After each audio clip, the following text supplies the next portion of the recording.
Whenever I meet Ian Bishop, I call him legend, and he gets terribly embarrassed. He tells me he's not worthy of that tag. I happen to think that he is. I firmly believe that if he'd had a full career without those injuries, he would have ended up with well north of 400 Test wickets.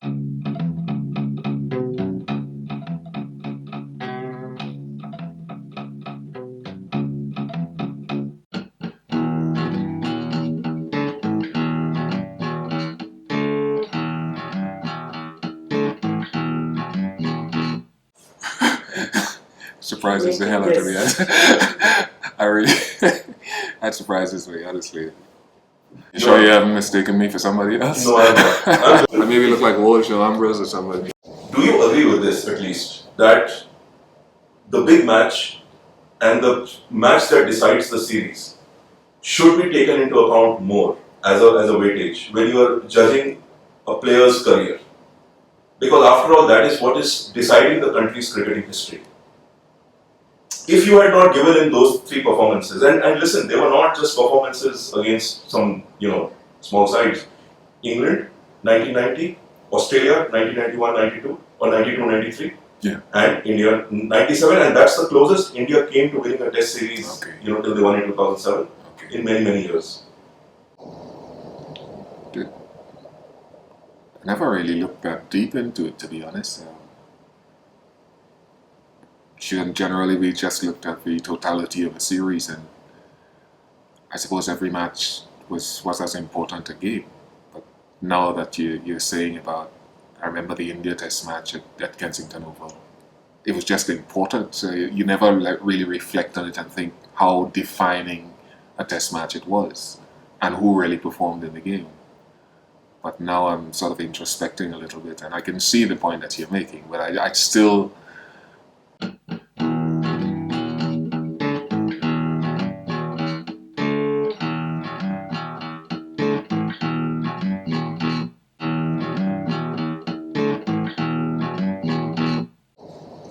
Those Test matches that you talked about, I saw them as great moments for the team. I suppose maybe with those guys that I talked about, I always looked at them as the lead performers. So whatever I did was a bonus for the team, and honestly, that's the way I looked at it.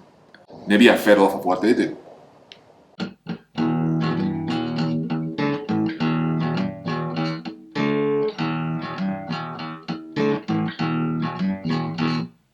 I still just think about bowling on the other end to Kirtley and Courtney and thinking, look at how many times they've done it over and over and over.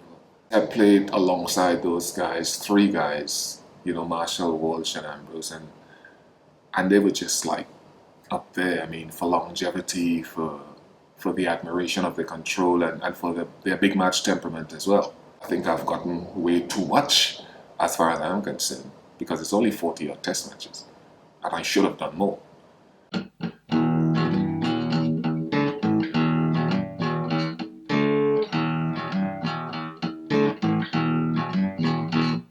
I still am disappointed in myself, not with anything else, that I didn't do it more often.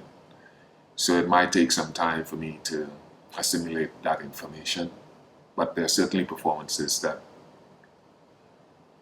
please me when I look back at those just little dots in my career that I think I enjoyed that spell against Australia at Perth.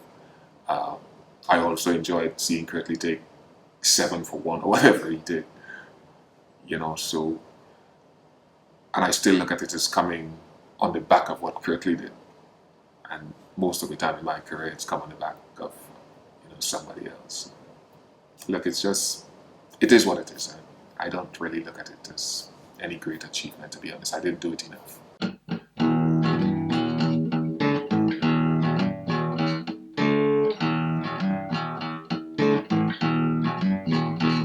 I love the first part.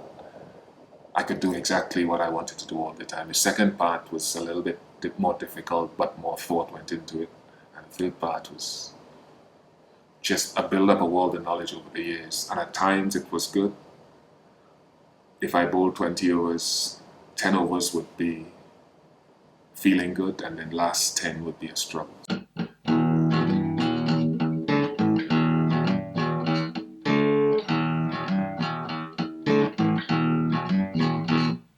I think I stayed on maybe a year and a half longer than I should have. I always wanted to finish at maybe 31, 32. I thought going on beyond that would have been a dramatic downhill slide. I didn't leave too early. I left too late because I always thought if I practiced hard enough, I could get it right again. And I kept practicing and I kept practicing and I kept trying and trying. And every morning I'd wake up and try something different. And then within a year of finishing, I thought, you know what, this isn't working. I suppose it's a fear of not knowing what you're going to do afterwards.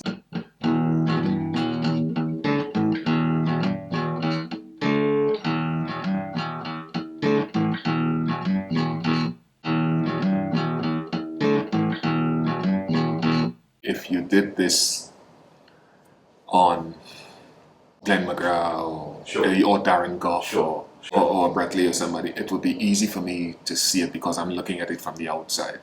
And I'm happier looking at other people and their performances. But as a commentator, if this kind of a thing comes in front of you, how do you react to it? It certainly now will make me research maybe differently.